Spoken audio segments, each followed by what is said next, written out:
Hi friends, welcome to my honey stories. నేను మీ Lakshmi. Mister మానిస్టర్ 87 ఎపిసోడ్. సార్ని ఏం చేయాలనుకుంటున్నావు చెప్పు అంటూ రెట్టించాడు సాకేత్. నేనేం చేస్తాను, ఆయనే చేయాలి గాని అని కవ్వింపుగా నవ్వి, నువ్వు రా సాకేత్, వలపులు సయ్యాట ఆడుకుందాం అని మత్తులో జోగుతూ అంది. నీకు బాయ్ ఫ్రెండ్ ఉన్నాడా అని అడిగాడు. నా ఒళ్ళుని సుఖపెట్టే వాళ్ళందరూ నా బాయ్ ఫ్రెండ్సే, నీతో సహా అని నవ్వింది. అయితే నీకు చాలా మందితో అఫైర్స్ ఉన్నాయా? వాళ్ళందరూ ఇక్కడికి వస్తారా అని ప్రశ్నించాడు.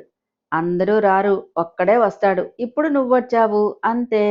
రమ్మంటుంటే ప్రశ్నలు వేస్తావేంటి అని ఒళ్ళు విరుచుకుంటూ పైకి లేచింది. సాకేత్, నువ్వు బయటికి వచ్చాయి చెప్తాను అన్నాడు జై. ఇంత చేసినా దీని ప్లాన్ ఏంటో తెలియటం లేదు అని కోపంగా అన్నాడు సాకేత్. నీ దగ్గర ఉన్న కెమెరా ఇటు హాల్ అటు బెడ్రూమ్లో ఫోకస్ అయ్యేలా ఫిక్స్ చేసిరా.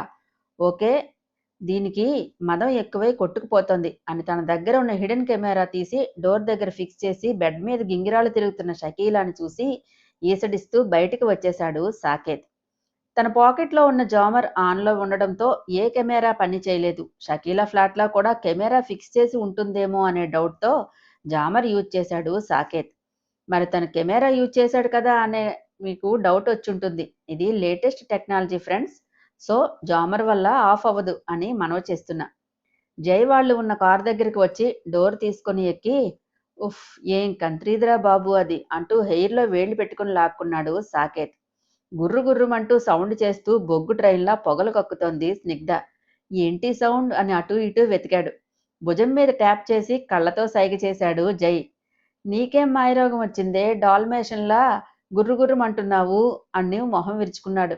నేను ఎండు చేపని ఉప్పు చేపనా, అది వాగుతుంటే నువ్వు తాళం వేస్తావా అంటూ మీద పడి కుమ్మేసింది స్నిగ్ధ. ఓయ్ డెవిల్, ఇది మీ రూమ్ కాదు. కారు ఊగితే బయట పబ్లిక్ చాలా చండాలంగా అనుకుంటారు. ఇంటికి వెళ్ళాక తీరుబడిగా కుమ్మేయి. వెపన్స్ ఏం కావాలన్నా నేను స్పాన్సర్ చేస్తాను, ఓకే అన్నాడు జై. ఇలాంటి కొంపలో నిప్పులు పెట్టే పనులు మాత్రం బాగా చేస్తావే అని పళ్ళు నూరుతూ, నెక్స్ట్ ఏంటో చూడండి అన్నాడు సాకేత్. మీరిద్దరూ ఏం చేస్తారంటే అంటూ తన ప్లాన్ వివరించి చెప్పాడు. నాకు తెలుసు, అందంలో అప్సరస్లు, రొమాన్స్లో నాలెడ్జ్ నిల్. ఖాళీ బుర్రలని ఎక్స్ప్రెషన్స్ మార్చి వెళ్ళండి. పోనీ నేను వెళ్ళనా అంటూ చేతులు పటపట అంటూ విరిచాడు జై. కొరకరా చూసింది మిథున. హిహి అంటూ పెదవులు సాగేసి ఇకిలించి జోక్ చేశా. నచ్చలే, వెళ్ళవే పిత్తపరిగా అని కొక్కిరించాడు. బుర్కాలు సరిచేసుకుని ఇంటికి వెళ్ళాక నీకుంటుందిలే అంటూ పళ్ళు నూరుకుంటూ ఇద్దరూ కారు దిగారు. ఇవెవరు తీసుకెళ్తారు అని జామర్తో పాటు మరో వస్తువు ఇచ్చి, మీ కసి చూపిస్తూ కొట్టకండి, మొదటికే మోసం వస్తుంది, గో అన్నాడు జై. వాటిని తీసుకుంటూ, నీది నీ అమ్మది ఏ నక్షత్రం బాబు, మమ్మల్ని ఇలా కాల్చుకు తింటున్నారు అని మంటగా అంటూ వెళ్లారు. జై మొహం మ్లానమైంది. అది చూసిన సాకేత్, డోంట్ ఫీల్ జై, చిన్నతనం ఏదో తెలియక అన్నారు అని భుజం తట్టాడు. లేదు సాకేత్, హ్యాపీగా ఎంజాయ్ చేసేది చేయక ఎవరో చేసిన వలలో పడింది. అది తనకే చేటు తెస్తుందని ఆలోచించలేదు. నేనెందుకు వీళ్ళ మాట వినాలనే పంతమే కానీ టెర్రరిస్ట్ కంటే క్రూయల్టీ ఉన్న ఆమెను చేరదీసింది అని తెలుసుకోలేకపోతుంది. తెలిసేసరికే నెక్స్ట్ వర్డ్ పలకలేక గుటకలు మింగాడు జై. అందరి మనస్తత్వం ఒకలా ఉంటే ఇన్ని ఘోరాలు జరిగేవి కాదు కదా. మన మీద కసితో రాంగ్ డెసిషన్ తీసుకున్నారు మీ మదర్. పైగా ఆవిడ్ని ఎవరో కావాలనే మ్యానిపులేట్ చేస్తున్నారని స్పష్టంగా తెలుస్తోంది. సో ముందు ఆ పర్సన్ ఎవరో తెలుసుకుంటే సరి అన్నాడు సాకేత్. మేబీ ఆశ అయి ఉంటుంది. మోనాతో మామ్కి అంత టచ్ లేదు. దీనితోనే ఎక్కువగా మాట్లాడుతుంది. దాన్ని ఉతికితే సరి అంటూ పళ్ళు కొరుక్కున్నాడు జై. ముందు ఈ స్క్రాప్ అంతా క్లీన్ చేసే జై. చిన్న పామునైనా పెద్ద కర్రతో కొట్టాలని ఊరికి అనలేదు. దాని పొగరేంటో చూడు. కొంపలో కొరువు పెట్టి ఆనందించే కొరువు దెయ్యాలని నెగ్లెక్ట్ చేయకూడదు అన్నాడు సాకేత్. నాకు క్లారిటీ వచ్చాక నేనెందుకు నెగ్లెక్ట్ చేస్తాను సాకేత్ అని కోపంతో దవడ కండరాలు బిగించాడు జై. వీళ్ళిద్దరూ సవ్యంగా చెప్పింది చేస్తారా లేక కిచడీ చేస్తున్నారో చూడు అని ల్యాపీ ఆన్ చేశాడు సాకేత్. బురకా పాపలు మెల్లగా కీలు ఫ్లాట్లోకి దూరారు. బెడ్ మీద అస్తవ్యస్తంగా పడి కొట్టుకుంటోంది. ఒంట్లో తాపం ఎక్కువైనా షకీల. చాలా కాక మీద ఉంది బేబీ అని పెదవిని కరువుగా తిప్పింది స్నిగ్ధ. మదం ఎక్కువై కొట్టుకుంటోంది. ఉండదేంటి మరి, మావయ్య గారి గురించి ఎలా వాగుతుందో విన్నావా అని అటూ ఇటూ చూసి మూలన ఉన్న చీపురు కనిపించగా వెళ్ళి అది తెచ్చింది మిథున. వామ్మో, దీనికి అమ్మోరు పూనిందిరా దేవుడా అని. ఏ డెవిల్, ఏం చేస్తున్నారు అని అరిచాడు జై. ఉష్ అని ఫింగర్ పెదవుల మీద పెట్టి, బేబీ వాయిగొట్టాయి, బట్ తట్లు తేలకూడదు, దెబ్బ కనిపించకూడదు అంది స్నిగ్ధ. అలా ఎలా కొట్టాలి అని వెర్రిమొహం వేసుకుని అడిగింది మిథున. ఏది ఇటివ్వు నేను చెబుతా అని చీపురు అందుకుంది స్నిగ్ధ. నీకేం చెప్పానే, ఏం చేస్తున్నావు, కుమ్మేసే టైం ఉంది, చెప్పింది చేసి వచ్చేయండే అన్నాడు సాకేత్. నన్ను ఎండు చేప అన్నదాన్ని మాడిపోయిన చేప చేయకపోతే నా ఇగో ఘోరంగా హర్ట్ అవదు, నువ్వు మూసే సాకేతరామా అని కరుచుకుని చీపురు మడం తిప్పి రోట్లో పచ్చిచెలువుడు ఎలా తొక్కుతారో అలా తొక్కేసింది. వాత పడదు, లోపల బోన్స్కి ఏమీ కాదు, బట్ నరాలు నల్లేరు కాడల్లా నలిగిపోతాయి. మత్తులో జోగుతూ ఏదో మసాజ్ చేసినట్లు ఉండి ఆ ఆ అంటూ మూలిగింది. ఎంత కొవ్వుందే బాబు నీకు, ఊరు సొమ్మంతా తినేసి గీసి కాల్చిన తెల్ల పందిలా ఉన్నావు అంటూ వగర్చింది స్నిగ్ధ. ఇప్పుడు నా టర్న్ అంటూ మిథును అందుకొని కుళ్ళబొడిచేసి జై ఇచ్చిన ఆర్టిఫిషియల్ టాయ్తో శృంగారం చేస్తే ఎలా ఘాట్లు పడతాయో అలా ఘాట్లు పెట్టేసి పెట్టీకోట్ మీద నుండే ఇంకా ఏవేవో చేసి రోగం కుదిరింది. నీకు నా బావే కావాలే పంది మొహమా అని కాలెత్తి పెడేలిన 2 తన్నులు తన్ని పద బేబీ అంది మిథున. ఈ పిల్ల మరి వైలెంట్ గురు అని తల బాదుకున్నాడు జై.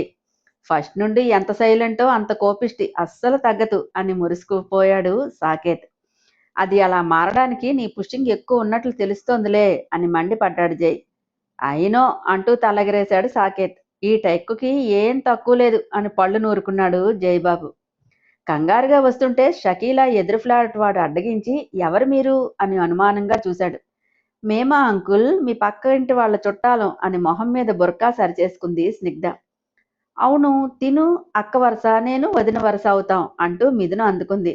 బ్రాహ్మిన్స్కి ముస్లిం యువతులు అక్క వదిన అవుతారా అని నోరు ఊరచెరవంత సాగదీశాడు అతను. వాళ్ళు బ్రాహ్మిన్స్ అయితే ఏంటి, వాళ్ళ ఆవిడ మా క్యాస్టే కదా ఆయి అంటూ రాగాలు తీసింది స్నిగ్ధ. ఏమంటున్నావు అంటే కామాక్షి గారు బ్రాహ్మిన్లు కాదా అని షాకింగ్ ఎక్స్ప్రెషన్ ఇచ్చాడు.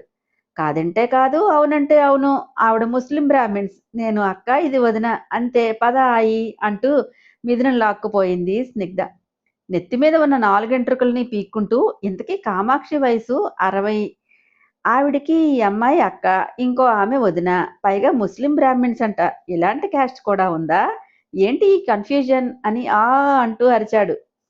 పాపం కారు ఎక్కాక బుర్కాలు తీసి ఒకరి మొహం ఒకరు చూసుకుని పక్కన నవ్వుకున్నారు.